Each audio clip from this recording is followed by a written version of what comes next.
নমস্কার বন্ধুরা, পায়েল কিচেনে আপনাদের ওয়েলকাম জানাই। বাইরে তো প্রায় এখন বৃষ্টি হচ্ছে আর ছোট বড় সবারই সর্দি কাশি লেগে আছে। তার জন্য আমি একটা হেলদি চিকেন স্টু রেসিপি নিয়ে চলে এসেছি। তো দেখতে থাকুন আমি কিভাবে বানাই।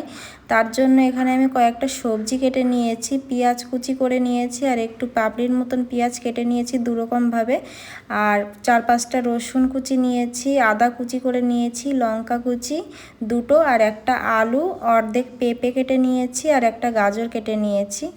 ব্যাস, আমি এই সবজিগুলো দিয়ে স্টুটা রান্না করব। তো দেখতে থাকুন আমি কিভাবে বানাই। এখন নিয়ে নেব হাড় সমেত আমি 200 গ্রাম চিকেন, আর আমি এখন প্রেসার কুকারে 2 চামচ তেল দিয়ে দিলাম। তারপরে কয়েকটা গোলমরিচ, দারচিনি, লবঙ্গ আর তেজপাতা ফোড়নে দিয়ে দিলাম।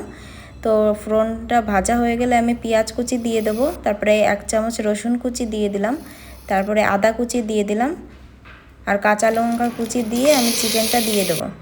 চিকেনটা দিয়ে আমি ভালো করে একটু ভেজে তারপরে 1 চামচ লবণ দিয়ে দেবো। লবণটা দিয়ে একটু নাড়িয়ে তারপরে আমি আলু দিয়ে দেবো, তারপরে পেঁপে দিয়ে দেবো আর গাজরটা দিয়ে দেবো। 5-6টা গোলমরিচ আমি থেতো করে দিয়ে দেবো আর পেঁয়াজটাও দিয়ে দেবো। সব কিছু আর একটু ভেজে আমি 2 বাটি জল দিয়ে দেবো।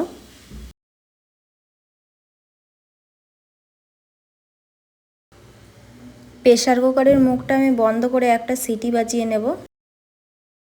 তো একটা সিটি দেওয়ার পরে আমার সবজিটাও সিদ্ধ হয়ে গেছে। এখন 2 চামচ কর্নফ্লাওয়ার গুলিয়ে আমি কর্নফ্লাওয়ারটা আমি দিয়ে দেব, দিয়ে কিছুক্ষণ ফুটিয়ে আমি নামিয়ে নেব। তো দেখতেই পাচ্ছেন আমার হেলদি স্টু রেডি। তো বন্ধুরা, আপনাদের যদি স্টু রেসিপিটি ভালো লেগে থাকে তাহলে একটা লাইক, কমেন্ট আর সাবস্ক্রাইব করে দেওয়ার অনুরোধ রইল।